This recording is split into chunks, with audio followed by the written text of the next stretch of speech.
25వ వచనం ఒకసారి మరలా చదువుతున్నాను. తన ప్రాణమును ప్రేమించేవాడు దాన్ని పోగొట్టుకొను, ఈ లోకంలో తన ప్రాణమును ద్వేషించేవాడు నిత్యజీవం కొరకు దాన్ని కాపాడుకున్నని మీతో నిశ్చయముగా చెప్పుచున్నాను. యేసుక్రీస్తు ప్రభు ఎప్పుడు ప్రజల్ని ఏదో వాళ్ళు మెప్పించడానికే, వాళ్ళ మన్నన పొందటానికే, వాళ్ళు ఆయన్ని ఎక్కువగా ఫాలో అయ్యేలా చేసుకోవడానికి ఆయన ఎప్పుడూ ప్రయత్నించలేదు. ఆయన ఏం చేశాడు? వాళ్ళకి ఎప్పుడు కూడా, అంటే ఆయన మాటలు ఎప్పుడూ ఒకేలాగా ఉండేవి కాదు. ఆయన అవసరమైన చోట దయగలిగిన వాడిగా, లేకపోతే వాళ్ళని ప్రోత్సాహపరిచేగా, వాళ్ళు తప్పు చేసినప్పుడు వాళ్ళని గద్దించే రీతిగా మాట్లాడేవాడు. లోకాసు వార్తలో ఒక చోట నేను ఒక మాట చూపిస్తాను చూడండి. లోకాసు వార్త 14వ అధ్యాయం 25వ వచనం నేను చదువుతున్నాను చూడండి. 14వ అధ్యాయం 25వ వచనం. బహుజన సమూహములు ఆయనతో కూడా వెళ్ళుచున్నప్పుడు ఆయన వారి తట్టు తిరిగి. ఏమైంది ఇక్కడ? ఎంతమంది వెంబడిస్తున్నారు ఆయన్ని? బోల్డ్ మంది, చాలా ఎక్కువ మంది, ఎక్కువ జనం ఆయన ఏం చేస్తున్నారు? ఆయన వెనకాలండి ఆయన్ని వెంబడిస్తున్నారు. యేసుక్రీస్తు ప్రభు ప్లేస్లో మనం ఉంటే, మనం ముందు నడిచికెళ్తే వెళ్తున్నాం, మనల్ని ఏం చేస్తున్నారు? మొత్తం మన వీధిలో ఉన్న వాళ్ళందరూ, మన ఊర్లో ఉన్న వాళ్ళందరూ కూడా మన వెనకాల నడుస్తున్నారు. మనకి ఫీలింగ్ ఎలా ఉంటుంది? గట్టిగా మన వెనకాల నలుగురు ఉంటేనే మన ఫీలింగ్ మామూలుగా ఉండదు. అలాంటిది బోల్డ్ మంది జనం, అంతమంది జనసమూహాలు మనల్ని వెంబడిస్తుంటే మనం ఏం చెప్తాం? వాళ్ళని తిరిగి, ఇంకా ఎవరన్నా ఉన్నారేమో తీసుకురండి, మీ వాళ్ళకి ఫోన్ చేయండి, ఇలా నడుద్దాం అంటాం. బాగుంటుంది కదా అలాగా. కానీ అటువంటి టైంలో యేసుప్రభు చెప్తున్న ఒక 3 మాటలు, యేసుక్రీస్తు ప్రభువుని వెంబడించాలంటే 3 కండిషన్స్ పెట్టాడు ఆయన. యేసుక్రీస్తు ప్రభువుని వెంబడించడానికి ఏం చేశాడు ఆయన? 3 కండిషన్స్ పెట్టాడు. ఆ కండిషన్స్ ఫాలో అయితేనే మనం ఏం చేయగలము? యేసు ప్రభువుని వెంబడించగలం. ఇప్పుడు ఈరోజు నేను చెప్పే ఈ 3 కండిషన్స్ కనుక మనం ఫాలో అవ్వకపోతే మనల్ని మనం ఏం చేసుకుంటున్నట్టు అంటే మోసం చేసుకుంటున్నట్టు. మనల్ని మనం ఏం చేసుకుంటున్నట్టు అంటే, మేము చర్చికి వెళ్తున్నాం, వాక్యం వింటున్నాం, ఏదో చేస్తున్నాం, ఏదో కొన్ని కార్యక్రమాల్లో పాల్గొంటున్నాం, ప్రార్థన చేస్తున్నాం అని అనుకోవచ్చు. కానీ ఈ 3 కండిషన్స్ కనుక మన జీవితంలో అది అప్లై చేసుకోకపోతే, అది అప్లై కాకపోతే మనల్ని మనం ఏం చేసుకుంటున్నట్టు? మోసం చేసుకుంటున్నట్టు. ఏం మోసం చేసుకుంటున్నాం మనం? చెప్పండి. ఏం మోసం చేసుకుంటున్నామంటే, నేను విశ్వాసుని, నేను క్రైస్తవుడను, నేను యేసుక్రీస్తు ప్రభు శిష్యుడను అని ఈ మాటలు చెప్పి మనల్ని మనమే ఏం చేసుకుంటున్నట్టు? మోసం చేసుకుంటున్నట్టు. యేసుక్రీస్తు ప్రభువుని వెంబడించేవారు కూడా అటువంటి మోసంలో పడకూడదు, అంటే అటువంటి వేరే దృక్పథాల్లోకి వెళ్ళకూడదని చెప్పి ఆయన 3 కండిషన్స్ పెట్టాడు. ఆయన వెనకాల అంతమంది జనం వెళ్తుంటే ఆయన తిరిగి ఏం చేశాడు? మీరు వచ్చేస్తున్నారు నా వెనకాల, కానీ నన్ను వెంబడించాలంటే 3 కండిషన్స్ ఉన్నాయి. ఈ 3 కండిషన్స్ మీరు ఫాలో అవ్వగలిగితేనే నన్ను ఏం చేయగలరు? నన్ను ఫాలో అవ్వగలరు. ఈ 3 కండిషన్స్ని ఫాలో అవ్వకుండా నన్ను ఫాలో అవ్వటం అన్నది ఏంటి? జరగదు. కాబట్టి ఈరోజు నేను చెప్పి ఈ మాటలో చాలా చర్చిల్లో చెప్పరు, చాలా చర్చిల్లో ఏం చేయరు? చెప్పరు. ఎందుకంటే ఈ మాటలో వినేవాళ్ళకి ఎలాగుంటాయంటే కష్టంగా ఉంటాయి. వినేవాళ్ళకి ఎలాగుంటాయి? కొంచెం కష్టంగా ఉంటాయి. వినేవాళ్ళకి ఏంటి? ఫస్ట్ టైం చదివిన మనకే కష్టంగా ఉంటుంది. ఏంట్రా బాబు యేసుప్రభు ఇలా మాట్లాడుతున్నాడు అని చెప్పి. కాబట్టి మీ గుండెని ఏం చేయండి? కాసేపు కఠినం చేసుకోండి. కఠినం చేసుకోండి అంటే నెగిటివ్ సెన్స్లో కాదు. ఇప్పుడు నేను చెప్పే మాటలు ఏం చేయండి? తీసుకోండి. కాబట్టి ఆయన వెంబడించే వాళ్ళకి ఆయన ఎన్ని కండిషన్స్ పెట్టాడో, ఆయన శిష్యుడిగా ఉండాలంటే 3 కండిషన్స్ ఉన్నాయి. ఈ 3 కండిషన్స్ని ఫుల్ఫిల్ చేయకుండా ఆయన శిష్యుడిగా మనం ఏం చేయలేము? ఉండలేము. ఉంటే కనుక నువ్వు ఆయన శిష్యుడు కాదు. మొట్టమొదటిది ఏంటి? 26వ వచనం నేను చదువుతున్నాను. లోకాసు వార్త 14:26. ఎవడైనను నా యొద్దకు వచ్చి తన తండ్రిని, తల్లిని, భార్యను, పిల్లలను, అన్నదమ్ములను, అక్క చెల్లెండ్రను, తన ప్రాణమును సహా ద్వేషింపుకుంటే వాడు నా శిష్యుడు కానేరడు. మొట్టమొదటి కండిషన్ ఏంటంట? తల్లి, తండ్రి, భార్య, పిల్లలు, అన్నదమ్ములు, అక్క చెల్లెలు, తన ప్రాణమును సహా ద్వేషింపుకుంటే నా శిష్యుడు ఏంటి? కానేరడు. రెండో కండిషన్ చూద్దాం. కింద 27వ వచనం ఉంది. మరియు ఎవడైనను తన సిలువను మోసుకొని నన్ను వెంబడింపని ఎడల వాడు నా శిష్యుడు కానేరడు. రెండో కండిషన్ ఏంటి? నన్ను వెంబడించాలంటే వాళ్ళు ఏం చేయాలి? తన సిలువను మోసుకుని నన్ను వెంబడించకపోతే వాడు ఏం కాడు, నా శిష్యుడు కానేరుడు. మూడో కండిషన్ చూద్దాం, 33వ వచనం. ఆ ప్రకారమే మీలో తనకు కలిగినదంతయు విడిచిపెట్టని వాడు నా శిష్యుడు కానేరడు. మూడో కండిషన్ ఏంటి?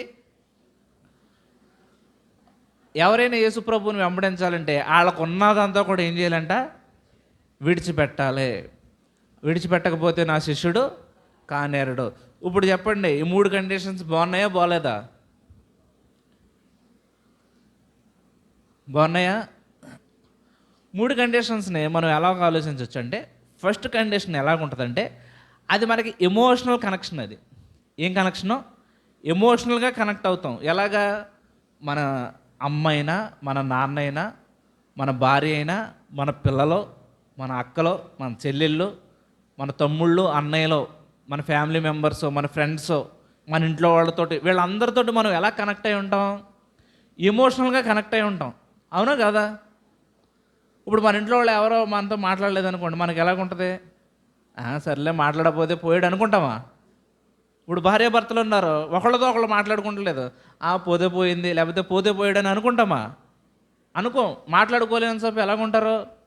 చాలా ఇబ్బందిగా, ఏదో బాధగా, ఇంట్లో అంతా ఒక వాయిడ్ ఏర్పడినట్టుగా ఉంటుంది.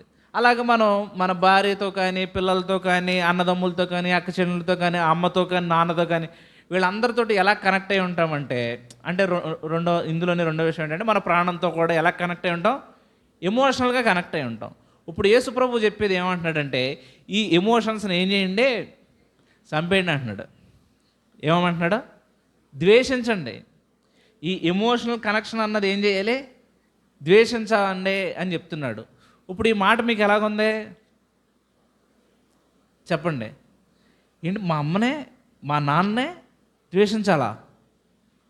మా భార్యని ద్వేషించాలా? పిల్లల్ని, కడుపును పుట్టిన పిల్లల్ని ఏంటి ద్వేషించాలా? మా అత్తగారిని ద్వేషించాలా? ఇది చాలా సింపుల్గా ఉంటుంది. అత్తగారిని ద్వేషించడం ఏంటి? మామగారిని ద్వేషించడం, ఆడపడుచుని ద్వేషించడం ఏంటి? యేసుప్రభు అందుకే ఆ రిలేషన్ రాయలేదు అక్కడ. అత్తగారిని, మామగారిని, ఆడపడుచుని ఏం చేయలేదు ఆయన, రాయలేదు. ఒకవేళ అవి రాసి ఉంటే మనం ఫస్ట్ చేస్తుంది ఏమని? ఓకే ప్రభు, ఈ కండిషన్కి ఏంటి మేము రెడీ అన్ను. అందుకే యేసుప్రభు మరి ఆయన జ్ఞానానికి మితి లేదు కదా, ఆయన అందుకని ఏం చేయలేదు, ఆ వరుసలు పెట్టలేదు, ఆ రిలేషన్ పెట్టలేదు. ఏవి రిలేషన్ పెట్టాడు? అమ్మ, నాన్న, భార్య, పిల్లలు, అక్క చెల్లు, అన్నదమ్ములు, ఈ రిలేషన్స్ పెట్టాడు. పెట్టి ఏమంటున్నాడంటే, ఇందులో కూడా వీళ్ళనే కదా పెడతాం, మీ ప్రాణాన్ని కూడా పెట్టేమంటున్నాడు, ద్వేషించండి. ద్వేషించేనే కానీ నన్ను ఏం చేయలేరు, వెంబడించలేరు. ఇప్పుడు బైబిల్ చదివిన తెలివైన వారు ఒక అడిగే ప్రశ్న ఏమంటుందంటే, ఏంటంటే యేసుప్రభు శత్రువులనే ప్రేమించమన్నాడు, శత్రువుని ఏం చేయమన్నాడు? ప్రేమించమన్నాడు. నీ కుడి చెంప కొడితే ఎడం చెంప చూపించమన్నాడు. నీ శత్రువు కోసం ప్రార్థన చేయమన్నాడు. ఇన్ని చేయమన్నాడు. మరి ఇంట్లో వాళ్ళని ఏం చేయమన్నాడు? ద్వేషించమన్నాడు. అసలు ఇదేం లాజిక్ అని అనుకోవచ్చు. మీకు వచ్చింది ఈ క్వశ్చన్ ఏమన్నా? రాదు. ఎందుకు రాదని మనం బైబిల్ చదవంగా, బైబిల్ చదివేడితే మనకి ఏమన్నా ఇలాంటి క్వశ్చన్లు వస్తాయి, బైబిల్ చదవలేని ఏమొస్తాయి? కాబట్టి ఫస్ట్ కండిషన్ ఏంటి? ఎమోషనల్ బాండింగ్ అన్నది ఏంటి? ఎమోషనల్ కనెక్షన్ అన్నది ఏం చేయండి? ద్వేషించండి. రెండోది ఏమని చెప్తున్నాడు? 27వ వచనం, మరియు ఎవడైనా తన సిలువను మోసుకుని నన్ను వెంబడింపని ఎడల వాడు నా శిష్యుడు కానేరుడు. రెండోది ఏంటంటే, మొదటిది ఎమోషన్స్ అయితే రెండోది ఈగో. రెండోది ఏంటి? ఈగో. ఈగో అంటే ఏంటి? మొన్న వారం కూడా చెప్పుకున్నాం కొంచెం దీని గురించి, కొంచెమే కదా ఎక్కువ చెప్పుకున్నాం. ఈగో అంటే ఏంటంటే మన అహం. ఏంటది? మన అహం, లేదా మన స్వయం, లేదా మన స్వార్థం, మన సెల్ఫ్, ఇదంతా కూడా ఏంటి? మన ఈగోలోకి వస్తుంది. కాబట్టి యేసుక్రీస్తు ప్రభు ఆయన వెంబడించాలంటే, ఆయన శిష్యుడు అవ్వాలంటే పెట్టిన రెండో కండిషన్ ఏంటంటే, నీ అహం చచ్చిపోవాలి. ఏం చచ్చిపోవాలి? నీ అహం చచ్చిపోవాలి. మొన్న జయరాజు గారు వచ్చినప్పుడు కూడా ఒక మాట అన్నారు, గుర్తుందా మీకు? మిమ్మల్ని ఎవరు ఏమన్నా తిట్టినా దున్నపోతు మీద వాన కురిసినట్టుగా మీరు అయిపోవాలన్నారు. విన్నారా మాట? అదే మాట నేను ఆదివారం కూడా చెప్పాను. ఆ రోజు నాకు తెలిసి నేను చెప్పింది నచ్చి ఉండదు, ఆయన చెప్పింది నచ్చి ఉంటుంది మీకు. అవునా కదా? కాబట్టి నేను కొంచెం హార్డ్గా చెప్పిన, ఆయన ఎలా చెప్పారు?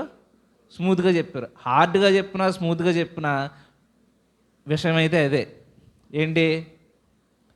అహం విషయంలో ఏమవ్వాలి?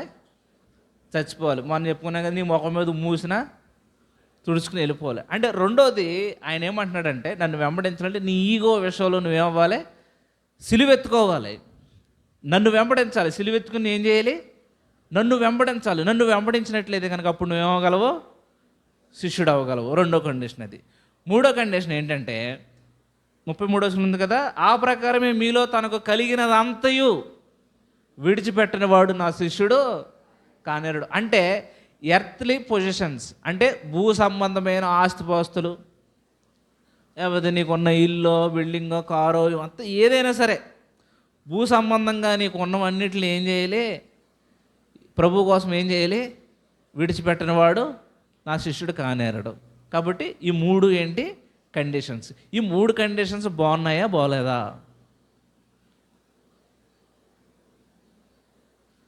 చెప్పండి. పైన రెండు పర్లేదు కానండి, మూడోదే కొంచెం కష్టంగా ఉందంటారా? మరి ఇల్లు ఎక్కడ వదిలేయమంటే వదిలేస్తాం, మరి పొలం ఎక్కడ వదిలేయమంటే వదిలేస్తాం, ఆస్తి వదిలేయమంటే ఎక్కడ వదిలేస్తాం, కొన్ని ఇంట్లో వదిలేయమంటే ఏదో వదిలేస్తాం, కొన్ని అహంలో చచ్చిపోమన్నారా చచ్చిపోతాం. ఇది మరీ కష్టం కదా. కొంతమందికి ఫస్ట్ ఇది కష్టంగా ఉండొచ్చు. అరే మా అమ్మను వదిలేయమంటున్నారా, మా నాన్న వదిలేయమంటున్నారా, ఇదేం మతం రా అసలు, ఇదేం యేసు ప్రభువురా అని తిట్టుకోవచ్చు కూడా. అవునా కదా? చెప్పండి. ఇప్పుడు యేసు ప్రభువుని వెంబడించడానికి ఏంటి ఆయన ఏం పెట్టాడో? ఎంతమందో చెప్పాడు ఈ మాట? బహుజన సమూహంతో అందరితోనూ చెప్పిన మాట. నా వెనకాల వచ్చేస్తున్నారు, బాగానే ఉంది, కానీ ఈ మూడు కండిషన్స్ ఉంటేనే నా శిష్యుడు అవ్వగలరు, నన్ను వెంబడించగలరు. ఈ మూడు లేకపోతే ఏం చేయలేరు? నన్ను ఏం చేయలేరు? వెంబడించలేరు. కాబట్టి ఈ మూడు కండిషన్స్ చాలా చర్చలు చెప్పడం మానేశారు. చాలా చర్చలు చెప్పడం ఏం చేశారు? మానేశారు. ఎందుకు మానేశారు? ఇవి నచ్చవు. ఈ మాటలు వినేవాళ్ళకి ఏంటి? వినసొంపుగా ఉండవు, చెవులో పెట్టి కోడెగ పెట్టి తిప్పినట్టుగా ఉండవు, దురచెవులను గోకినట్టుగా ఉండవు. ఈ మాటలు ఎలాగుంటాయి? గుచ్చుకున్నట్టుగా ఉంటాయి, కఠినంగా ఉంటాయి. కానీ యేసు ప్రభు చెప్తున్న మాటలు ఏంటి? సత్యం. పేతురు ఏమంటాడో, ప్రభువా నీవే నిత్య జీవపు మాటలు కలిగిన వాడు. అంటే ఇప్పుడు నేను చెప్పిన ఈ మూడు కండిషన్స్ కూడా ఏం మాటలు ఇవి? నిత్య జీవపు మాటలు ఇవి. ఇవి నిన్ను ఎక్కడికి తీసుకెళ్తాయి? నిత్య జీవానికి తీసుకెళ్తాయి. కాబట్టి ఆయన వెంబడించాలంటే ఆ వచ్చిన గ్రీసు దేశస్తులకు కానీ, అక్కడ ఉన్న ఆయన వెంబడించిన బహుజన సమూహములకు కానీ, ఈ 2025 సంవత్సరంలో ఇక్కడ చర్చిలో కూర్చుంటున్న మనకు కానీ ఆయన చెప్పేది ఏంటంటే, ఈ మూడు కండిషన్స్ని ఫుల్ఫిల్ చేస్తేనే నన్ను ఏం చేయగలవో? వెంబడించగలవు. ఈ మూడు కండిషన్స్ లేకుండా నన్ను వెంబడించడం అన్నది ఏంటి? జరగదు. కాబట్టి మొట్టమొదటిది ఏముంది? 26వ వచనం మరలా నేను చదువుతున్నాను. ఎవడైనా నా యొద్దకు వచ్చి తన తండ్రిని, తల్లిని, భార్యను, పిల్లలను, అన్నదమ్ములను, అక్క చెల్లెండ్రను, తన ప్రాణమును సహా ద్వేషింపుకుంటే వాడు నా శిష్యుడు కానేరడు. యేసు ప్రభు దగ్గరికి ఒకడు వచ్చినప్పుడు ప్రభు వాడితో ఏమన్నాడంటే, అరే నువ్వు వచ్చి నన్ను వెంబడించు అన్నాడు. ఏమన్నాడు? నువ్వు వచ్చి నన్ను వెంబడించు అన్నాడు. వాడు ఏమన్నాడు? చూడండి, ఇదే లోకాసు వార్తలో ఉంటుంది. లోకాసు వార్త 9వ అధ్యాయము 59వ వచనం నుంచి నేను చదువుతున్నాను. చూడండి, లోకాసు వార్త 9వ అధ్యాయము 59వ వచనం. ఆయన మరి ఒకనితో నా వెంట రమ్మని చెప్పెను. అతడు నేను వెళ్ళి మొదట నా తండ్రిని పాతిపెట్టి వచ్చుటకు సెలవిమ్మని మనవి చేసెను. అందుకు ఆయన, మృతులు తమ మృతులను పాతిపెట్టుకొని నిమ్ము, నీవు వెళ్ళి దేవుని రాజ్యమును ప్రకటించమని వానితో చెప్పెను. యేసుప్రభు ఒకడిని అడిగారంట, ఏమని? ధర నువ్వు వచ్చి నన్ను వెంబడించు, నా వెంటరా అన్నాడంట. వాడేమంటున్నాడు? రానన్నాడా? మరేమన్నాడు? వస్తాను, కానీ ఏమొచ్చింది? కానీ మొదట వెళ్ళి నా తండ్రిని ఏం చేయాలి? పాతిపెట్టి అప్పుడు వస్తానంటున్నాడు. ఏమంటే ఒక విషయం చెప్పండి, ఇంట్లో వాళ్ళ నాన్న శవం పెట్టుకుని ఎవడైనా రోడ్డు మీద తిరుగుతూ ఉంటాడు? ఊర్లో తిరగడు. అంటే ఇంకా నాన్న అప్పటికి ఏమవలేదు, చనిపోలేదు, బ్రతికే ఉన్నాడు. ఇప్పుడు వాళ్ళ నాన్న చచ్చిపోయిన తర్వాత అన్నదమ్ములు ఉండి ఉంటారు. మనోడికి ఎంతో కొంత ఏం రావాలి? వాటా రావాలి. వాటా పంపకాలు ఇప్పుడు ఎక్కడ జరుగుతాయి? చచ్చిపోయినప్పుడు ఆ శవం ఉన్నప్పుడు దగ్గరే జరుగుతాయి. గొడవలు కూడా ఎక్కడ జరుగుతాయి? అక్కడే జరుగుతాయి. అమ్మ ఒంటి మీద ఉన్న బంగారం అంతా ఎవరిదే? లేడీస్ ఏమంటారు? అమ్మ బతుకుండగా నాతో చెప్పింది, నేను చచ్చిపోయిన తర్వాత నా బంగారం అంతా నీదే అని అందంట. మరి ముందు ఎందుకు చెప్పలా ఈ విషయం అందరికీ? అప్పుడు ఎందుకు చెప్పారు? ఎందుకంటే అప్పుడు ఆ మనిషి లేదు కాబట్టి. సరే, ఇది వేరే విషయం. కాబట్టి వాడు ఏమంటున్నాడు, మొదట వెళ్ళి ఏం చేయాలి? నా తండ్రిని పాతి పెట్టుకోవాలండి. ప్రభు అంటాడు, మృతులు తమ మృతులను పాతి పెట్టుకును, నువ్వు వచ్చి ఏం చెయ్యి, నన్ను వెంబడించు. యేసుక్రీస్తు ప్రభు మార్గాన్ని నడుచుకుంటూ వెళ్ళినప్పుడు చూడండి, ఈ మాట చూడండి, మత్తయి సువార్త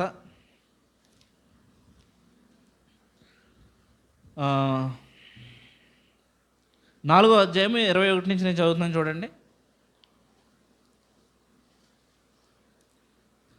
4వ అధ్యాయము 21వ వచనం నుంచి. ఆయన అక్కడ నుండి వెళ్ళి జబదయి కుమారుడైన యాకోబు, అతని సహోదరుడైన యోహాను అను మరి ఇద్దరు సహోదరులు తమ తండ్రి అయిన జబదయి యొద్ద దోణిల్లో తమ వలలు బాగు చేసుకొని చుండగా చూచి వారిని పిలిచెను. వెంటనే వారు తమ దోణిను తమ తండ్రిని విడిచిపెట్టి ఆయనను వెంబడించిరి. చాలు. యేసుప్రభు మార్గం అంటే నడుచుకుంటూ వెళ్తున్నాడు. ఎవరున్నారు అక్కడ? యోహాను, యాకోబు వాళ్ళ నాన్నతో ఉండి వలలు ఏం చేస్తున్నారు? బాగు చేసుకుంటున్నారు. అప్పుడు యేసుప్రభు ఏం చేశాడు? వాళ్ళిద్దరిని ధరండి, నా వెంట రండి అని పిలిచారు. 22వ వచనం మరలా చదువుతున్నాను. ఏమన్నది అక్కడ? వెంటనే. ఏంటది ఆ మాట? వెంటనే వారు తమ దోణిను తమ తండ్రిని విడిచిపెట్టి ఆయనను వెంబడించిరి. యేసు ప్రభువుకి ఇలాగ వెంటనే చేసేవాళ్ళు అంటే ఇష్టం. ఇలా వెంటనే చేయగలిగే వాళ్ళే ఆయన వెంబడించగలరు. వాళ్ళు ఏమన్నా కారణాలు చెప్పారా? ఫస్ట్ వాడు ఏం కారణం చెప్పాడు? అరే వెళ్ళి మా ముందు మా నాన్న ఏం చేయాలి, పాతి పెట్టి రావాలి, అంతా ఏవో కారణాలు చెప్తున్నారు. కానీ వీళ్ళు ఏం చేశారు? వాళ్ళ దోణిను అంటే వాళ్ళ పనిని, వాళ్ళ తండ్రిని విడిచిపెట్టి ఏం చేశారు? వెంటనే యేసు ప్రభువుని వెంబడించారు. అటువంటి వారు యేసుక్రీస్తు ప్రభువుకు కావాలి. వెంటనే చేసేవారు ఏంటి? ఆయన్ని వెంబడించగలరు. ఇప్పుడు ఆయనకే నా నాన్న, వీళ్ళిద్దరికీ నాన్న లేడా? ఉన్నాడు. కానీ వీళ్ళు ఏం చేశారు? విడిచిపెట్టారు. అందుకే ఈ రోజుకి మనం ఎవరి గురించి చెప్పుకుంటున్నాం? యాకోబు గురించి, యోహాను గురించి. యాకోబు మొట్టమొదట ఏమయ్యాడు? 12 మంది అపోస్తుల్లో హతసాక్షి అయ్యాడు. యోహాను ఆయన కొన్ని పత్రికలు రాశాడు, ప్రకటన గ్రంథం రాశాడు, యేసు ప్రేమించిన ప్రియశిష్యుడయ్యాడు. ఇవన్నీ ఉన్నాయి.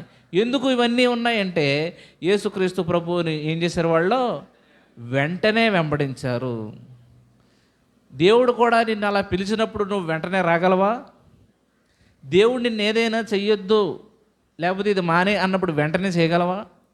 అలా చేయగలిగితేనే, అలా విడిచిపెట్టగలిగితేనే మనం ఏం చేయగలం? ఆయన శిష్యులము అవ్వగలం. లేకపోతే ఆయన శిష్యులు అని చెప్పుకోవడానికి మనకు అర్హత కొంచెమైనా లేదు. మనకు అర్హత ఏంటి?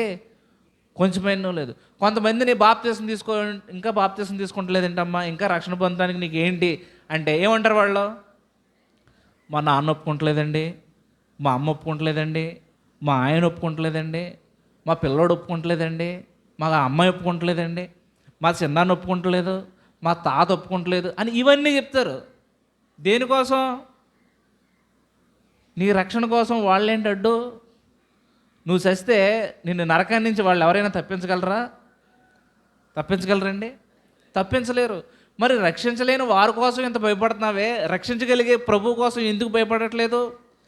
నీ దేహాన్ని, ఆత్మని నరకంలో నశింపజేయగలిగిన వానికి నువ్వు ఎందుకు భయపడట్లేదు? నీవు రక్షణకి ఎందుకు ఎంత ఆలస్యం? ఎందుకు వెంటనే చేయలేకపోతున్నావు? ఎందుకు ఎవరో ఉన్నారో, మా అమ్మ, మా అక్క, చెల్లి, మా చుట్టాలు ఏమనుకుంటారండి, మా స్నేహితులు ఏదో అనుకుంటారు, మా ఇంటి పక్క వాళ్ళు ఏదో అనుకుంటారు, వాళ్ళు ఎవరో కూడా నిన్ను నరకాన్ని నుంచి తప్పించలేరు.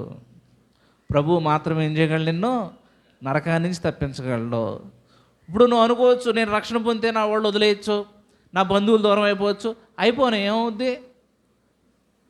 అయిపోతే ఏం చెయ్యి? అయిపోనే, విడిచిపెట్టనే. చరిత్రలో మనం ఎంతోమందిని చూసుకున్నాం, మన ఇండియాలో ఎంతోమందిని చూసుకున్నాం. వాళ్ళు యేసు ప్రభువు నమ్మినందుకు ఏం చేశారు? ఊరిలోంచి వెలివేశారు. వాళ్ళ కుటుంబీకులే అన్నంలో విషం పెట్టి చంపేశారు. అయినప్పటికీ వాళ్ళు ఏం చేయలేదు?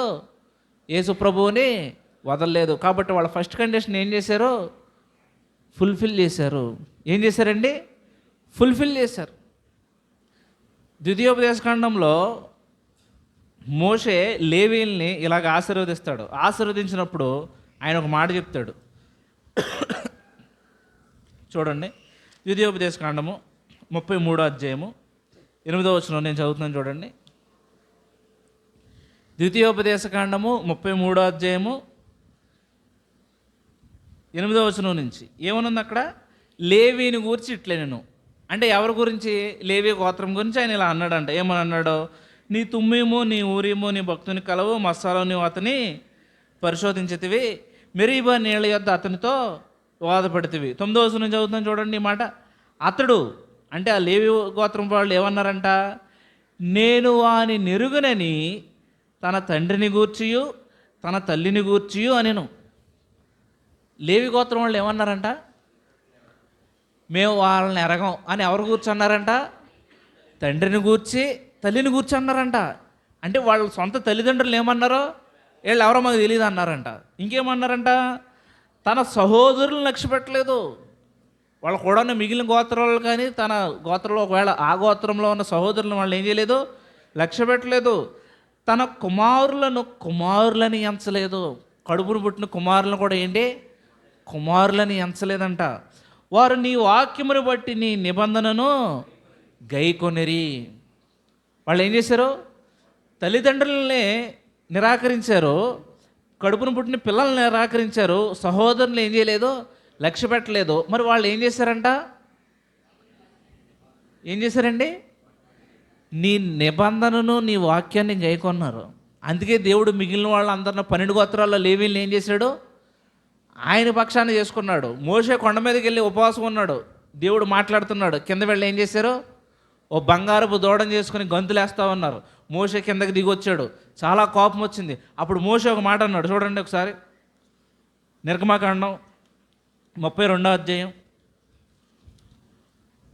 నిర్గమాకాండము 32వ అధ్యాయము 26వ వచనం నుంచి నేను చదువుతున్నాను, ఎందుకంటే ముందున్న విషయం అంతా మీకు తెలుసు కాబట్టి. 32వ అధ్యాయం 26వ వచనం. అందుకు మోషే పాళెము యొక్క ద్వారమును నిలిచి, యెహోవా పక్షమున ఉన్న వారందరూ నా యొద్దకు రండి అనగా లేవీలందరూ అతని యొద్దకు కూడి వచ్చిరి. ఎన్ని గోత్రాలు ఉన్నాయి? మొత్తం 12 గోత్రాలు ఉన్నాయి. చెప్పాలంటే 13 గోత్రాలు ఉన్నాయి. మోషే ఏమన్నారు? యెహోవా పక్షమున ఉన్న వారందరూ నా యొద్దకు రండి అన్నప్పుడు ఎవరు వచ్చారండి? లేవీలు వచ్చారు. చూడండి ఇప్పుడు 27వ వచనం. అతడు వారిని చూచి, మీలో ప్రతివాడును తన కత్తిని తన నడుమును కట్టుకుని పాళెములో ద్వారము నుండి ద్వారమునకు వెళ్ళుచు, ప్రతివాడు తన సహోదరుని, ప్రతివాడు తన చెలికానిని, ప్రతివాడు తన పొరుగువానిని చంపవల్లని ఇశ్రాయేలు దేవుడైన యెహోవా సెలవిచ్చున్నాడనెను. లేవీలు మోషే మాట చొప్పున చేయగా ఆ దినమున ప్రజల్లో ఇంచుమించు 3000 మంది కూలిరి. ఏలయనగా మోషే వారిని చూచి, నేడు యెహోవా మిమ్మును ఆశీర్వదించినట్లు మీలో ప్రతివాడు తన కుమారుని మీద పడియే కానీ తన సహోదరుని మీద పడియే కానీ యెహోవాకు మిమ్మును మీరే ప్రతిష్ఠ చేసుకొనుడనెను. చూడండి ఈ మాట ఎంత కఠినంగా ఉన్నాయో. ఏమని చెప్పాడు దేవుడు?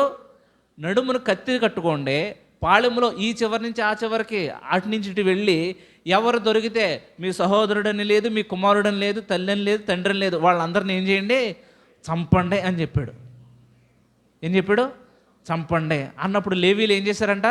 మోషే మాట విని, దేవుడు మాట విని కత్తి తీసుకుని ఏం చేశారు? సొంత వాళ్ళని లేదు, వాళ్ళందరిని ఏం చేశారు? చంపేశారు. చెప్పండి ఇప్పుడు ఈ మాటలు ఎలా ఉన్నాయి చెప్పండి. మీకు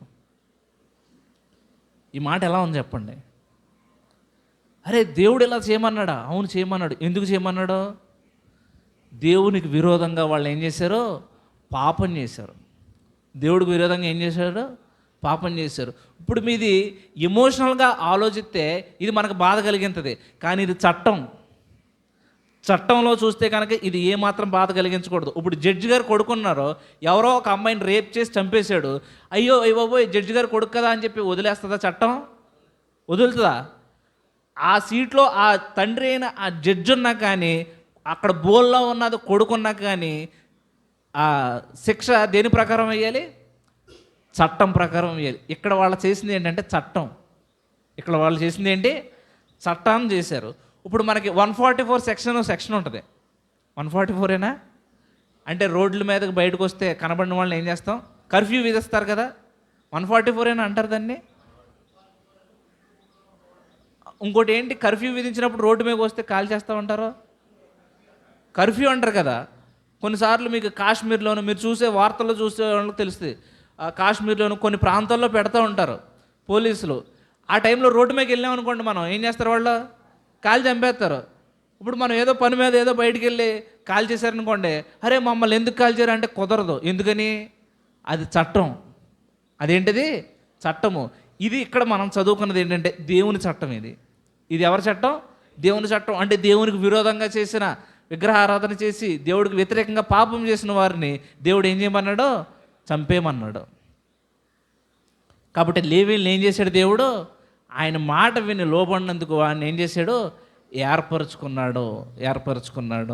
కాబట్టి ఇదే మాట, ఇదే కొలతనే యేసుక్రీస్తు ప్రభు ఇప్పుడు మనం చదువుకున్న నూతన నిబంధన లోకాసువార్త 14 చెప్పేది ఏంటంటే, నన్ను ఎవడైనా వెంబడించాలంటే తండ్రిని, తల్లిని, భార్యను, పిల్లలను, అన్నదమ్ములను, అక్క చెల్లెండ్రులను ఏం చేయండి? ద్వేషించండి. మీ ప్రాణాన్ని సహా ద్వేషించండి. దీన్ని ఎలా అర్థం చేసుకోవాలి? యేసుక్రీస్తు ప్రభు ఇంకో కఠినమైన మాట చెప్పాడు చూడండి. అది కూడా ఏమంటాడు? మత్తయి సువార్త 10వ అధ్యాయము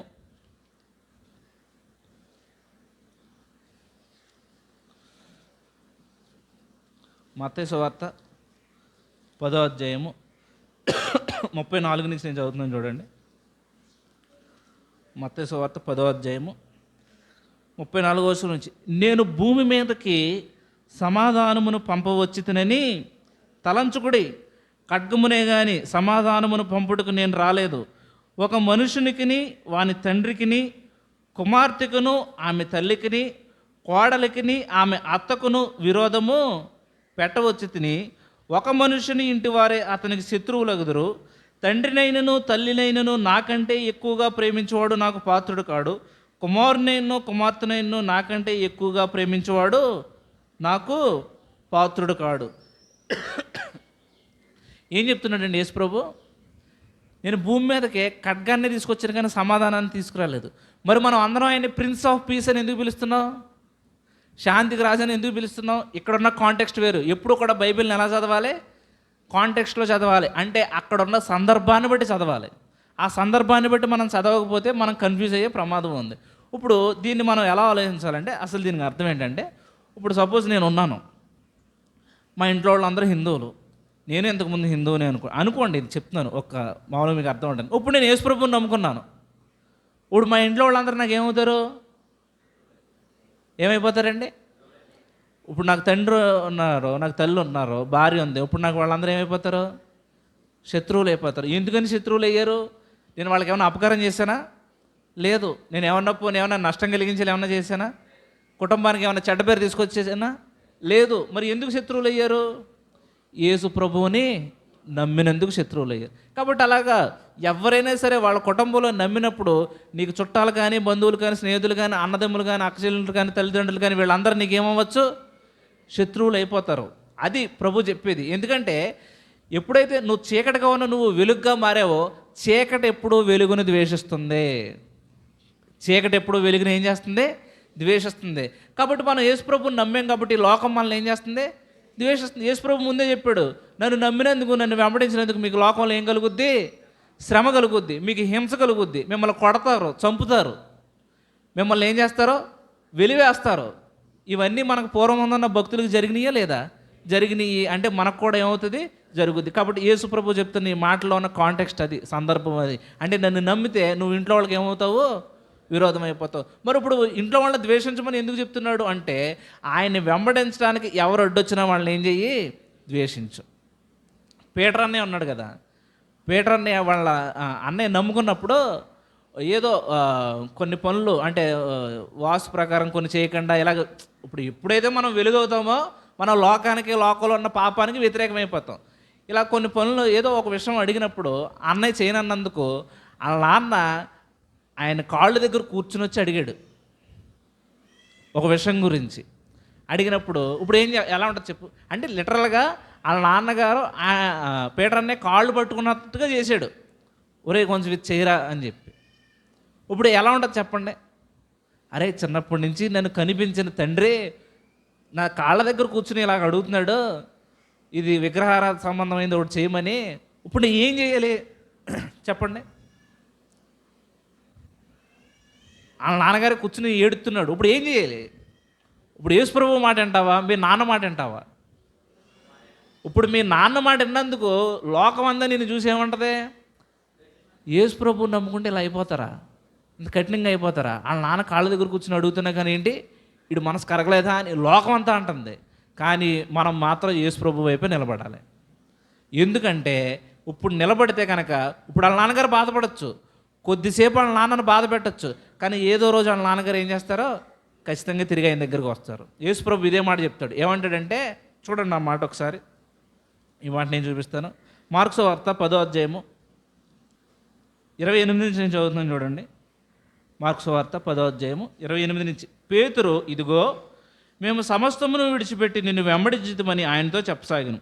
అందుకు యేసు ఇట్లనెను, నా నిమిత్తమును సువార్త నిమిత్తమును ఇంటినైనను అన్నదమ్ములనైనను అక్క చెల్లెండ్రనైనను తల్లిదండ్రులనైనను పిల్లలనైనను భూములనైనను విడిచిన వాడు, చూడండి ఈ మాట, ఇప్పుడు ఇహమందు అంటే ఎక్కడ? భూమి మీదే హింసలతో పాటు 100 అంతులుగా ఇండ్లను అన్నదమ్ములను అక్క చెల్లెండ్రను తల్లులను పిల్లలను భూములను రాబో లోకమందు నిత్యజీవమును పొందునని మీతో నిశ్చయముగా చెప్పుచున్నాను. అంటే దేవుడు ఏమంటున్నాడు? ఇప్పుడు నువ్వు విడిచిపెట్టావనుకో నీకు 100 రెట్లు ఇస్తానరా అంటున్నాడు. మీరు అనుకోవచ్చు, ఇప్పుడు నేను ఇలా ఉంటే మా ఇంట్లో వాళ్ళు నన్ను విడిచి వెళ్ళిపోవచ్చు, మా బంధువులు విడిచి వెళ్ళిపోవచ్చు అని అనుకోవచ్చు. ఒకరోజు సచ్చినట్టు వాళ్ళే తిరిగి వస్తారు నీ దగ్గరికి. ఒకరోజు ఏంటి, పీటర్ నేను అలాగే వాళ్ళ అన్నయ్య వాళ్ళ నాన్న రోడ్డు మీద పెట్టి లెంపలమే కొట్టేవారు చర్చికి వెళ్తున్నందుకు. అప్పుడు ఆయన దగ్గర ఏం లేదు. ఆయన ఎప్పుడైతే బిజినెస్ చేసి డెవలప్ అయ్యి ఇదే కొంచెం ఒక పేరు వచ్చిందో, ఎవరైతే కొట్టారో వాళ్ళ అన్నయ్య వాళ్ళ నాన్న ఏమయ్యారు, మరలా దగ్గరికి వచ్చారు. ఎప్పుడైతే దేవుడిని హెచ్చిస్తాడో ఒక టైంకి వచ్చినప్పటికీ నిన్ను విడిచిపోయిన వాళ్ళు ఏమవుతారు, దగ్గరికి వస్తారు. ఇప్పుడు సపోజ్ ఏం లేదండి, చిన్న మాట, సడన్గా మీలో ఇక్కడ ఉన్న ఎవరో వాళ్ళకు 100 కోట్లు వచ్చింది, 100 కోట్లు లాటరీ తగిలింది. ఎంతమంది వస్తారు మీ దగ్గరికి? ఎంతమంది చుట్టాలు వస్తారు? ఎంతమంది స్నేహితులు వస్తారు?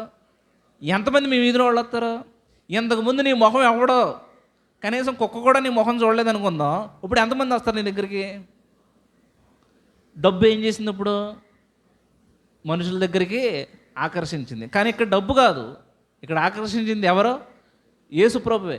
కాబట్టి ఇక్కడ చెప్తున్న వాక్యం ఏంటంటే, నువ్వు నా నామము నిమిత్తము నా సువార్త నిమిత్తం విడిచిపెట్టావంటే నీకేమేస్తానో 1000 రెట్లు, క్షమించండి 100 రెట్లు నీకు కలుగుతుంది.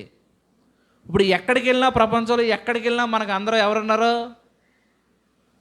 ఎవరున్నారు? సహోదరులు సహోదరులు ఉన్నారు. ఎలా, దేన్ని బట్టి ఉన్నారు? ఎలా వచ్చింది బాండింగ్? యేసుక్రీస్తు ప్రభు యొక్క రక్తాన్ని బట్టి వచ్చింది. ఇప్పుడు సపోజ్ మనం ఏ ట్రైన్లోనే జర్నీ చేస్తున్నాం, మనం కూర్చున్నాం, మన ఎదురుగుండా ఎవరో ఒక వ్యక్తి వచ్చి కూర్చున్నారు, ఆయన సడన్గా ఏ ప్రైజ్ లాడ్ అని ఎవరితోనో మాట్లాడాడు, మనకి వెంటనే మనలో వచ్చే ఫీలింగ్ ఏంటి? వీళ్ళు ఎవరో మనోళ్ళే. ఇప్పుడు క్యాస్ట్ ఫీలింగ్ ఉంటుంది కదా, అరే వీళ్ళు మనోళ్ళే అన్నట్టుగా. ఇప్పుడు ఇది ఏ ఫీలింగ్? ఇది మన సహోదర భావం, ఇది లేకపోతే సహోదరుల భావం. ఎలాగొచ్చింది ఇది?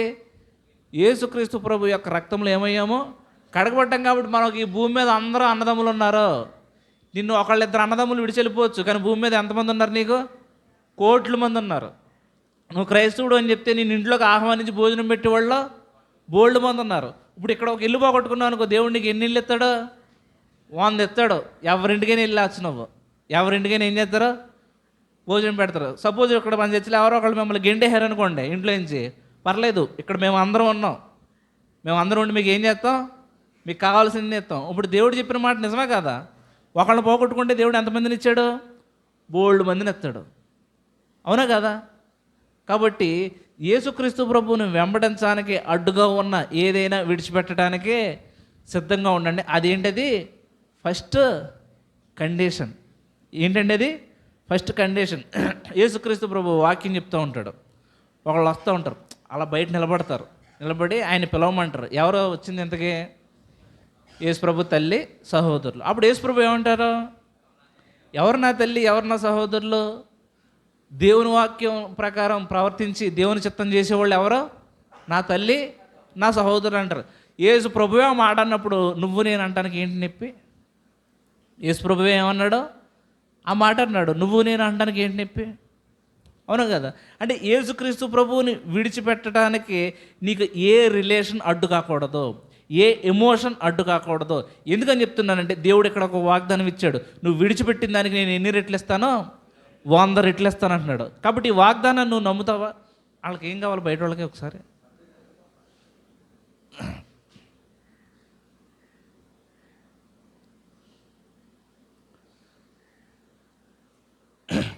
బిల్లీ గ్రాహం గారు 1957, ఎప్పుడు 1957, ఎన్ని సంవత్సరాలు అయింది ఇప్పటికి? 1957, ఇది 2025, ఎన్ని సంవత్సరాలు అయింది?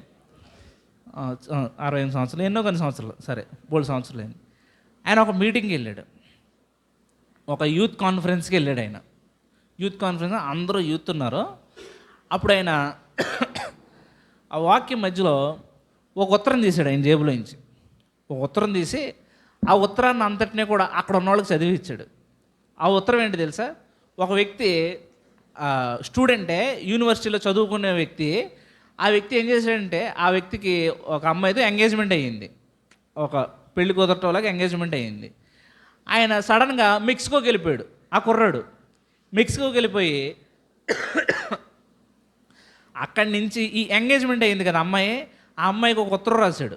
ఇప్పుడు అంటే మనకి సెల్ ఫోన్లు, వాట్సాప్లు ఇవన్నీ ఉన్నాయి కదా, అప్పుడు ఏం లేవు కదా, ఉత్తరాలే కదా 1957 అంటే. ఒక ఉత్తరం రాశాడు. ఆ ఉత్తరాన్నే బిల్లీ గ్రాహం గారు చదివి వినిపించారు అక్కడ ఉన్న వాళ్ళకి. ఆ ఉత్తరం ఆ వ్యక్తి ఏం రాశాడు తెలుసా? అక్కడికి వెళ్ళిపోయిన వ్యక్తి, ఆ మెక్సికో వెళ్ళిపోయిన అబ్బాయి కమ్యూనిస్ట్ పార్టీలో జాయిన్ అయిపోయాడు. ఎందులో జాయిన్ అయ్యాడు? కమ్యూనిస్ట్ పార్టీలో జాయిన్ అయిపోయాడు. జాయిన్ అయిపోయిన వ్యక్తి ఈ అమ్మాయికి ఉత్తరం రాశాడు. ఆ ఉత్తరాన్నే 1957లో ఆ కాన్ఫరెన్స్లో బిల్లీ గ్రాహం గారు అక్కడున్న యవ్వనస్తులందరికీ చదివి వినిపించాడు. ఆ ఉత్తరం ఏంటో చెప్పనా? నేను చదువుతాను చూడండి. ఆ ఉత్తరం నా దగ్గర ఉంది. ఆ ఉత్తరం ఆ అబ్బాయి ఆ అమ్మాయికి ఇలా రాశాడు. ఏం రాశాడంటే, మేము కమ్యూనిస్టులం, మాకు ప్రాణ నష్టం కలగటానికి ఎక్కువ ఛాన్సులు ఉన్నాయి. అంటే ఏంటంటే, మేము చచ్చిపోవడానికి ఏంటి ఎక్కువ ఛాన్సులు ఉన్నాయి. మమ్మల్ని కొడతారు, మమ్మల్ని తిడతారు, మమ్మల్ని పట్టుకుని ఏం చేస్తారో జైల్లో పెడతా ఉంటారు. కాబట్టి నేను నీతో ఈ సంబంధాన్ని ఏం చేస్తున్నానో క్యాన్సిల్ చేసుకుంటున్నాను అని ఇంకేం రాశాడు చూడండి. మమ్మల్ని ఏం చేస్తారంటే ఉద్యోగాల నుంచి తీసేస్తారు, మాలో కొంతమంది మమ్మల్ని చంపేస్తారు, మాకు సరైన తినడానికి తిండి ఉండదు, కట్టుకోవటానికి సరైన బట్టలు ఉండవు, ఉండటానికి సరైన ఇల్లు ఉండదు. ఎందుకని ఇదంతా? మేము కమ్యూనిస్టులం కాబట్టి, మేము కమ్యూనిస్ట్ పార్టీలో జాయిన్ అయ్యాం కాబట్టి. ఇంకేం చెప్తున్నాడు ఆయన? మేము సినిమాలకు వెళ్ళటానికి ఉండదు, పిక్నిక్లకి వెళ్ళడానికి ఉండదు, అందరిలాగా విహారయాత్రలు చేయడానికి, ఆనందించడానికి, లోకంలో మిగిలిన వ్యక్తులు సంతోషిస్తారు కదా పార్టీలకి, ఇవన్నీ వెళ్ళటానికి ఉండదు. ఎందుకనంటే మేము కమ్యూనిస్ట్ పార్టీలో సభ్యులం కాబట్టి. ఇంకేం చెప్తున్నాడు ఆయన? ఆయన ఏమంటున్నాడంటే, ఇవన్నీ ఎందుకు చేయడం కుదరదంటే మా ప్రపంచం అంతా కమ్యూనిజమే, మా హృదయం అంతా దేనితో నిండిపోయింది? కమ్యూనిజంతో, కమ్యూనిస్ట్ పార్టీతో నిండిపోయింది. ఇంకేమంటున్నాడు ఆయన? మేము పోరాటానికి మాకు ఒక కారణం ఉంది, అదేంటంటే కమ్యూనిజం. మాకు జీవితంలో ఒక స్పష్టమైన లక్ష్యం ఉంది, అదేంటది? కమ్యూనిజం. మా వ్యక్తిగత ఇంకేం చెప్తున్నాడు ఆయన? మా జీవితం ఎలాగుంటుందంటే కఠినంగా ఉంటుంది, మేము అనేక సార్లు నిద్రపోవడానికి ఉండదు, మేము సంపాదించిన డబ్బు అంతా కూడా తీసుకెళ్ళి ఎవరికి ఇవ్వాలి? కమ్యూనిస్ట్ పార్టీకి ఇవ్వాలి. మా కమ్యూనిస్ట్ పార్టీ ఏం ఆదేశాలు ఇస్తే ఆ ఆదేశాలు పాటించాలి. వాళ్ళు ఎక్కడికి వెళ్ళమంటే అక్కడికి వెళ్ళాలి, వాళ్ళు ఏ పని చేయమంటే ఆ పని చేయాలి, వాళ్ళు నుంచోమంటే నుంచోవాలి, వాళ్ళు పడుకోమంటే పడుకోవాలి, వాళ్ళు కూర్చోమంటే కూర్చోవాలి, వాళ్ళు తినమంటే తినాలి, తినొద్దంటే మానేయాలి. ఇంకా ఉంది, నేను చదువుతున్నాను చూడండి.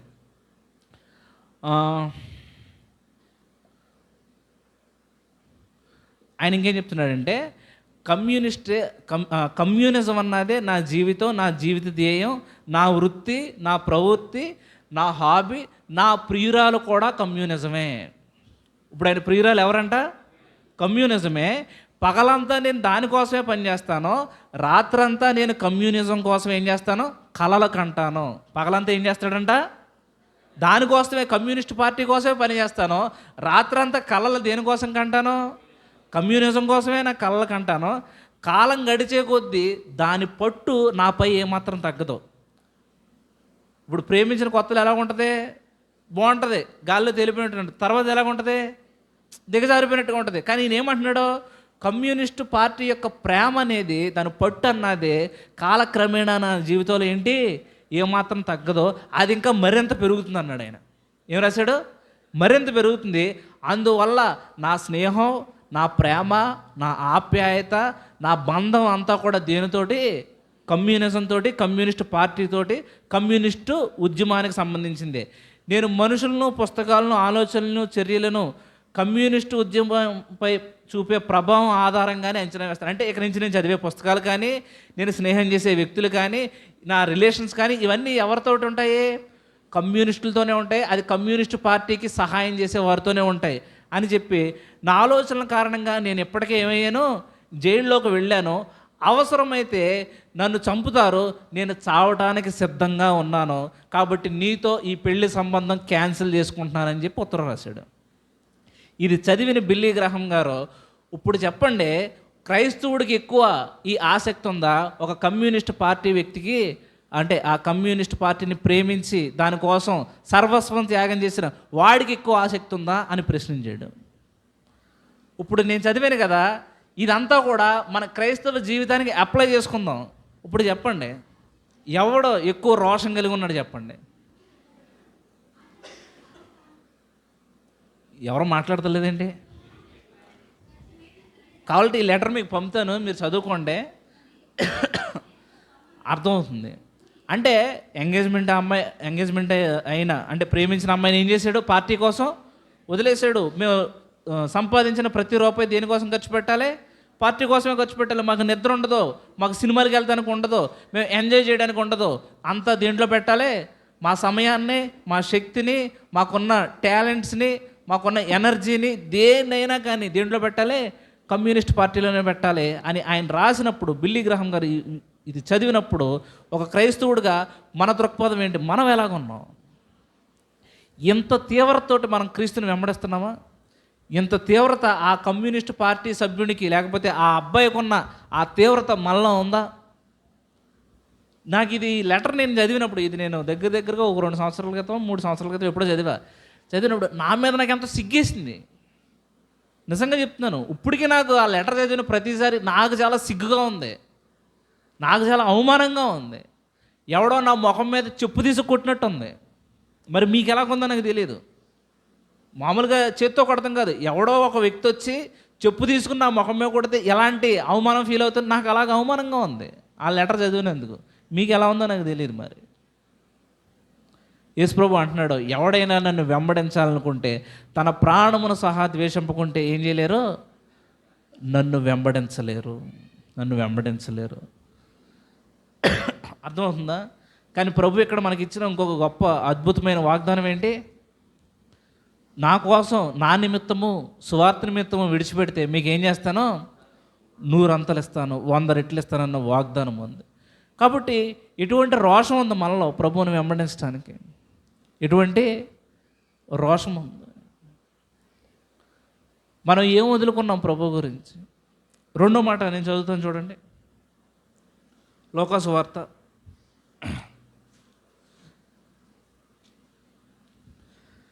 14వ అధ్యాయము 27వ వచనం. 14వ అధ్యాయం 27వ వచనం నేను చదువుతాను. మరియు ఎవడైనను తన సిలువను మోసుకొని నన్ను వెంబడింపని ఎడల వాడు నా శిష్యుడు కానేరడు. రెండోది ఏం చెప్తున్నాడు? నన్ను వెంబడించాలంటే రెండో ఉండాల్సింది ఏంటంటే, వాడు తన సిలువను మోసుకుని ఏం చేయాలి? నన్ను వెంబడించాలి. అలాగైతేనే వాడు ఏమవుతాడు? నా శిష్యుడు అవుతాడు. మొన్న వారం కూడా మనం దీని గురించే చెప్పుకున్నాం. ఈ ఒక్క దాని గురించి ఏం చేసాం? ఎక్కువ చెప్పుకున్నాం. ఏంటి అసలు సిలువ ఎత్తుకుని వెంబడించడం అంటే ఏంటి? మొన్న వారం చెప్పాను, కానీ ఈ వారం కూడా కొద్దిగా చెప్తాను చూడండి. హెబ్రీయులకు రాసిన పత్రిక 12వ అధ్యాయం, హెబ్రీయులకు రాసిన పత్రిక 12వ అధ్యాయము మొదటి నుంచి నేను చదువుతున్నాను చూడండి. ఇంత గొప్ప సాక్షి సమూహము మేఘం వలె మనలను ఆవరించి ఉన్నందున మనము కూడా ప్రతి భారమును, సులువుగా చిక్కులు పెట్టు పాపమును విడిచిపెట్టి విశ్వాసమునకు కర్తయు దానిని కొనసాగించువాడునైన యేసు వైపు చూచుచు మన ఎదుట ఉంచబడిన పందెములో ఓపికతో పరిగెత్తుదుము.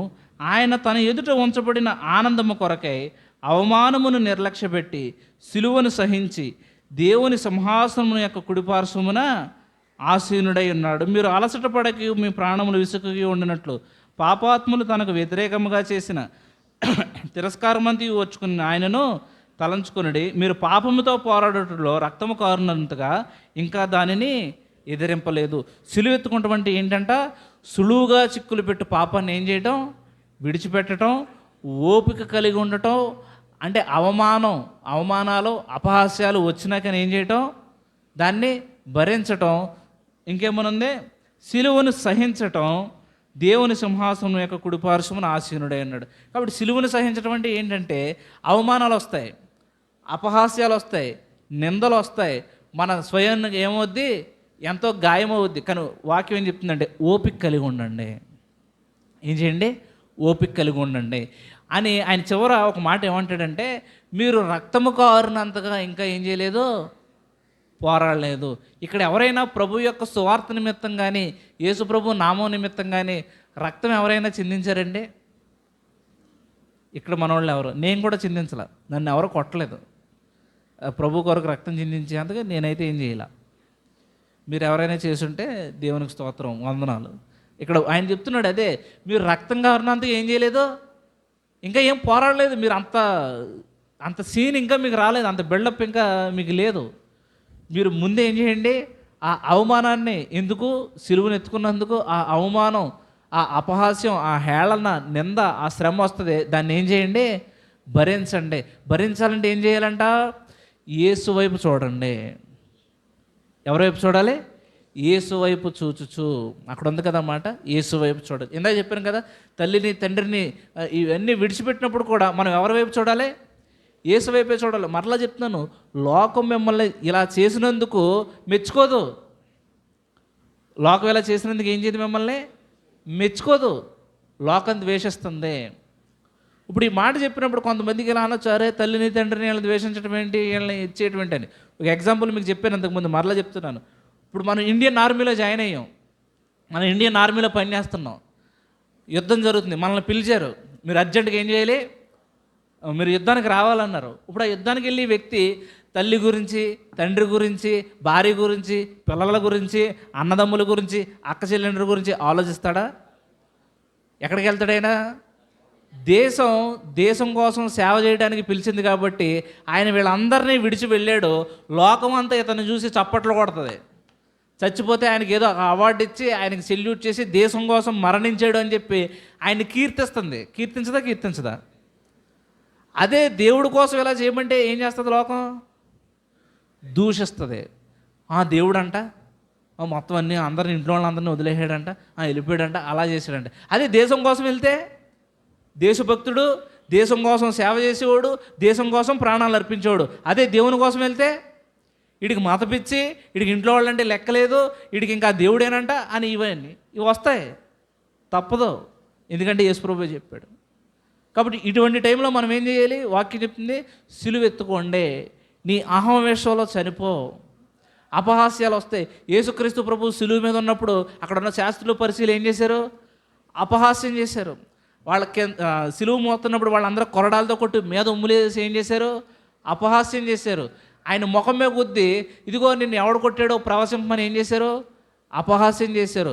యేసుక్రీస్తు ప్రభుకు ముళ్ళ కిరీటం పెట్టి, ఆ వస్త్రం కప్పి, ఆ రెల్లుని పెట్టి, యూదుల రాజా నీకు శుభమని చెప్పి ఏం చేశారు? అపహాస్యం చేశారు. యేసుప్రభు భరించలేదు అపహాస్యాన్ని, యేసుప్రభు భరించలేదు అవమానాలని. కాబట్టి ఆయన చెప్తున్నాడు, మీ సిలువెత్తుకుని ఏం చేయండి? నన్ను వెంబడించండి. కొంతమంది మీరు తక్కువ కులవాళ్ళని అనొచ్చు, లేకపోతే మీరు అది అనొచ్చు, ఇది అనొచ్చు, ఏ మాట అయినా కానీ నువ్వేం చేయి? నువ్వు భరించు, నువ్వు సహించు. సిలువను సహిస్తేనే సింహాసనం. సిలువను సహిస్తేనేంటి? సింహాసనం. సిలువ లేకుండా సింహాసనం అన్నది లేదు. సిలువ లేకుండా ఏం లేదు? సింహాసనం లేదు. డైరెక్ట్గా సింహాసనం ఎక్కేద్దామంటే కుదరదు. మధ్యలో ఏముంది? సిలువను మోయడం అన్నదే ఉంది. దీన్ని పౌలు ఇంకా బాగా చెప్తాడు చూడండి. ఒక మాట నేను చూపిస్తాను. 1 కొరింథీయులకు రాసిన పత్రిక 1 కొరింథీయులకు రాసిన పత్రిక 4వ అధ్యాయము 9వ వచనం నుంచి నేను చదువుతున్నాను చూడండి. కొరింథీయులకు రాసిన 1 పత్రిక 4వ అధ్యాయము 9వ వచనం. మరణదండన విధింపబడిన వారమైనట్టు దేవుడు అపోస్తులమైన మమ్మును అందరికంటే కడపట ఉంచి ఉన్నాడని నాకు తోచుతున్నది. వాళ్ళు ఎలా ఉన్నారంట? మరణదండన విధింపబడిన వారైన, అంటే కాసేపట్లో వీళ్ళని ఏం చేస్తాం? ఉరి తీస్తాము, లేకపోతే ఖడ్గంతో చంపుతాము, తల నరుగుతాం అన్నట్లుగా దేవుడు వాళ్ళని ఎక్కడ పెట్టాడంట? కడపట ఎక్కడో చివరిని పెట్టినట్టుగా ఉందంట. ఇంకేముంది? మేము లోకమునకును దేవదూతలకును మనుషులకును వేడుకగానున్నాము. ఎలా ఉన్నారంట? ఎవరికే? లోకానికే, దేవదూతలకే, మనుషులకి, ఇలా వేడుకగా ఉన్నట్టున్నారు. మేము క్రీస్తు నిమిత్తము వెర్రివారము. క్రీస్తు నిమిత్తం ఏంటంట?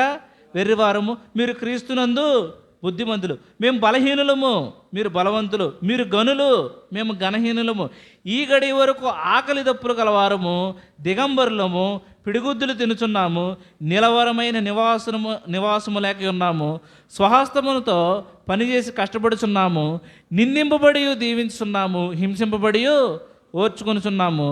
చూడండి మాట 13వ వచనం. దూషింపబడి బతిమాలు కొనుచున్నాము, లోకమునకు మురికిగాను అందరికీ పెంటగాను ఇప్పటి వరకు ఎంచబడి ఉన్నాము. లోకానికి ఎలాగ ఉన్నాం మనం? మురిగ్గా ఉన్నాం. లోకానికి ఎలా ఉన్నాం మనం? పెంటగా ఉన్నాం. లోకానికి, మనుషులకి, దేవదూతలకి వేడుగ్గా ఉన్నాం. దేవుడికి ఎలాగ ఉన్నామంట? అందరికీ కడపడిగా ఉన్నట్టుగా ఉన్నాము. పిడిగుద్దులు తింటున్నాం. ఇవన్నీ ఏ వ్యక్తి చేయగలడో? సిలువ మోసిన వ్యక్తి ఇవన్నీ సహించగలడో, ఇవన్నీ భరించగలడో, ఇవన్నీ చేయగలడో. సిలువ మోయలేని వ్యక్తి ఏం చేయలేడు? వీటిని చేయలేడు. సిలువ మోసుకున్న వ్యక్తి ఎప్పుడు కూడా లోకానికి ఎలాగ ఉంటాడో?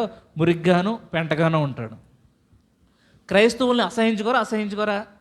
ఏ దేశమైనా క్రైస్తవులను అసహించుకుంటారా? అది అమెరికా లేదు, ఆస్ట్రేలియా లేదు, అది ఆఫ్రికా లేదు, ఇండియా లేదు, చైనా లేదు, జపాన్ లేదు. ఎందుకు క్రైస్తవులను అసహించుకుంటారు? వాళ్ళు ఏమన్నా మర్డర్లు చేస్తున్నారా? రేపులు చేస్తున్నారా? దొంగదనాలు చేస్తున్నారా? ఏం చేస్తున్నారు?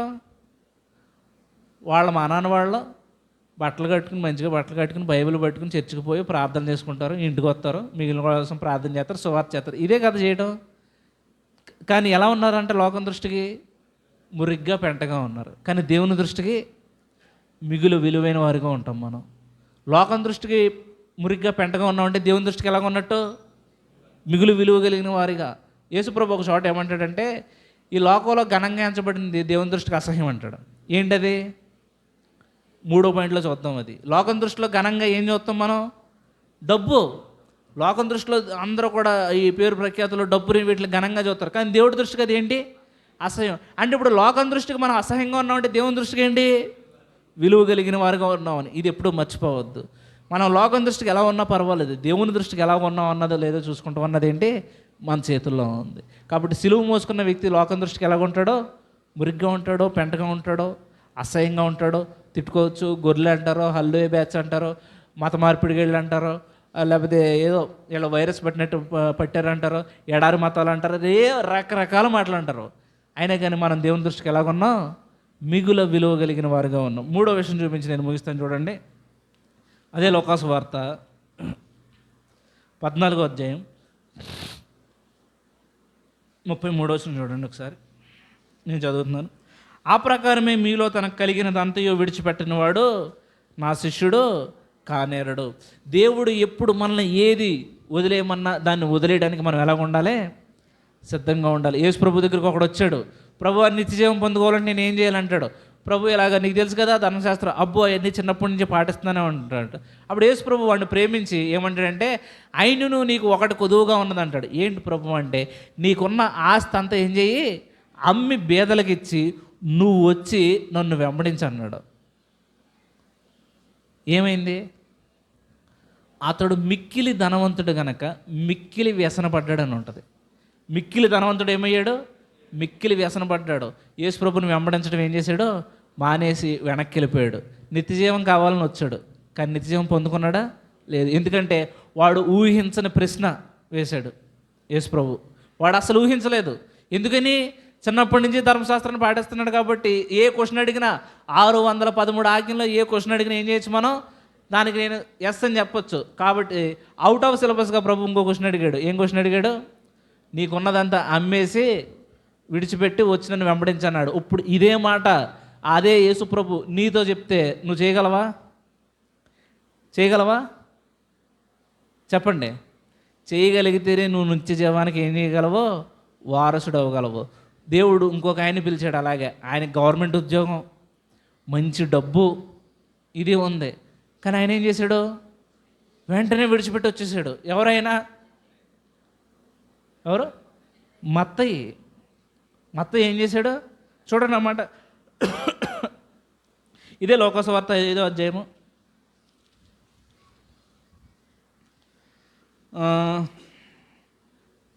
27వ వచనం. 5వ అధ్యాయం అండి 27వ వచనం నేను చదువుతున్నాను చూడండి. అటు పిమ్మట ఆయన బయలుదేరి లేవి అని ఒక సుంకరి సుంకపు మెట్టు వద్ద కూర్చుని ఉన్నట్టు చూసి నన్ను వెంబడించమని అతనితో చెప్పగా అతడు సమస్తమును విడిచిపెట్టి లేచి ఆయనను వెంబడించెను. ఇప్పుడు ఆ ధనవంతుడికి ఈ ధనవంతుడికి ఏంటి తేడా? వాళ్ళకున్నదంతా ఏం చేశారు? వెంటనే విడిచిపెట్టి ఆయన్ని ఏం చేశారు? విడిచిపెట్టారు. ఈరోజు సేవకు వచ్చిన చాలామంది గవర్నమెంట్ ఉద్యోగాలను విడిచిపెట్టి ఏం చేశారు? వాళ్ళు సేవలోకి వచ్చారు. పెద్ద పెద్ద సాఫ్ట్వేర్లు నెలకి 5-5 లక్షల జీతం ఉన్న వాళ్ళు ఏం చేశారు? ఆ సాఫ్ట్వేర్ ఉద్యోగాలు విడిచిపెట్టి ఏం చేశారు? దేవుని సేవ చేయడానికి వచ్చారు. ఎక్కడో అడవుల్లోకి, ఛత్తీస్గఢ్లని, ఎక్కడో మారుమూల పల్లెల్లోకి వెళ్ళి వాళ్ళు ఏం చేస్తున్నారో సమస్తాన్ని విడిచిపెట్టి ప్రభు కోసం ఏం చేస్తున్నారో సేవ చేస్తున్నారు. వాళ్ళు ఈ భూమి మీద వాళ్ళని చూసిన వాళ్ళందరికీ వాళ్ళు వెర్రి వాళ్ళుగానే కనిపించవచ్చు. కానీ దేవుని దృష్టికి వాళ్ళు ఏంటి? చాలా చాలా గొప్పవాళ్ళు. ఎవరో చాలా చాలా గొప్పవాళ్ళు. కాబట్టి యేసు ప్రభువుని వెంబడించాలంటే ఆయన ఎప్పుడు నిన్ను ఏది వదిలేయమన్నా అది విడిచిపెట్టడానికి ఏం చేయాలి? సిద్ధంగా ఉండాలి. అలా సిద్ధంగా లేని పక్షాన్ని నువ్వు ఖచ్చితంగా ఆయన శిష్యుడు కాదు. అబ్రహాముని ఏమడిగాడు? నీవు ప్రేమించున్న నీ ఒక్కడైన కుమారుని తీసుకొచ్చి బలిపీఠం మీద నాకు అర్పించే అన్నాడు. అదే అబ్రహాము 100 కేజీలు వెండి తీసుకురా అంటే అబ్రహాం ఏమన్నా బాధపడతాడా? అయ్యో ప్రభు ఫ్రీగా ఇచ్చేస్తాను ప్రభు, అసలు 100 కేజీలు ఏంటి, 200 కేజీలు వెండి తీసుకొచ్చి ఏం చేస్తాను నీకు ఇచ్చేస్తానంటాడు. అబ్రహాము ఒక 100 గొర్రెలు తీసుకుంటే 100 ఏంటి ప్రభు 1000 తీసుకొస్తాను గొర్రెలు అంటాడు. కానీ దేవుడు ఏమడిగాడు చెప్పండి? కొడుకుని అడగలేదు, నువ్వు ప్రేమించున్న కొడుకుని అడిగాడు. ఇంకో కొడుకున్నాడు అప్పటికి. ఎవరున్నారో? ఇష్మాయేల్ ఉన్నాడు. ఇష్మాయేల్ని అయితే ఏం చేద్దాడు? ఈడ దాసి కూడా అంటే ఉంటుంది, తండ్రిగా బాధ ఉంటుంది. కానీ ఇస్సాకును మాత్రం ఏం చేశాడు?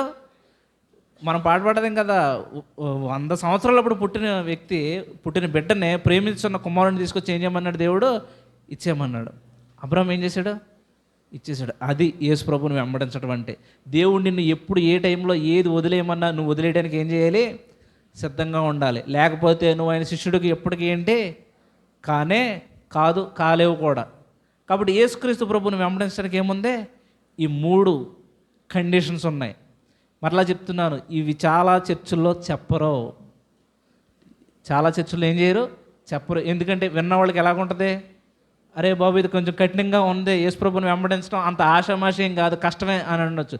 కష్టమే, కానీ అది ఎప్పుడంటే నువ్వు పరిశుద్ధాత్మ శక్తితో నింపబడినప్పుడు నువ్వు దేవుని కోసం విడిచిపెట్టడానికి ఏంటి నీకు ఏ నొప్పి ఉండదు. ఎందుకని నువ్వు ఎప్పుడు కూడా దేంతో పోల్చుకో? దేంతో? నిత్యత్వంతో పోల్చుకుంటే ఈ భూమి మీద ఉన్నవన్నీ ఏంటి? పౌలు అంటాడు కదా, భూమి మీద ఉన్నవన్నీ ఎలాగున్నాయనికి పెంటతో సమానంగా ఎంచుకున్నాడంట. ఫిలిప్పీలకు రాసిన పత్రికలు ఉంటుంది కదా, ఎలా ఎంచుకున్నాడు ఆయన? సమస్తమును పెంటతో సమానంగా ఎంచుకున్నాడు. ఎందుకంటే ఆ నిత్యత్వంతో పోలిస్తే ఈ భూమి మీద ఉన్నది ఎందుకు పనికిరావు. ఎందుకంటే ఈ భూమి మీద ఉన్నవన్నీ కూడా ఒక రోజున ఏమైపోతాయి? మిక్కటమైన వేండ్రముతో లయమైపోతాయి. నువ్వు సంపాదించుకున్నది ఏది కూడా నీ కూడా పట్టుకెళ్ళావు. తిమోతికి రాసిన పత్రికలో పౌలు అదే అంటాడు, నువ్వు తల్లి గర్భం నుంచి ఎలా వచ్చావు? నువ్వు భూమి మీదకి దిగంబరుడుగా ఏమీ లేకుండా వచ్చావు. నువ్వు దిగంబరుడుగానే పోతావు. అన్న వస్త్రములు కలిగి ఉండి తృప్తి కలిగి ఉంటే చాలు. కాబట్టి ఈ 3 కండిషన్స్ని మీరు ఏం చేయండి? మీ జీవితం గుర్తుపెట్టుకోండి. ఈ 3 కండిషన్స్ని ఫుల్ఫిల్ చేయగలిగితేనే యేసు ప్రభువుని మనం ఏం చేయగలము? వెంబడించగలం. మరలా చెప్తున్నాను, ఈ 3 చెయ్యాలంటే మనకి శక్తి కావాలి. మనకేం కావాలి? శక్తి కావాలి. అపోస్తుల కార్యముల్లో ఒక మాట చూపిస్తాను చూడండి. 4వ అధ్యాయము అపోస్తుల కార్యముల గ్రంథం 4వ అధ్యాయము 32వ వచనం నేను చదువుతున్నాను చూడండి. 4వ అధ్యాయం 32వ వచనం. విశ్వసించిన వారందరూ ఏక హృదయమును ఏక ఆత్మయు గలవారై ఉండిరి. విశ్వసించిన వారందరూ ఎలా ఉన్నారంట? ఏక హృదయం ఏకాత్మ అంటే ఏంటి? ఇంక అందరిలోనూ ఒకే హృదయం ఉంది, అందరిలోనూ ఒకే ఆత్మ పనిచేస్తుంది.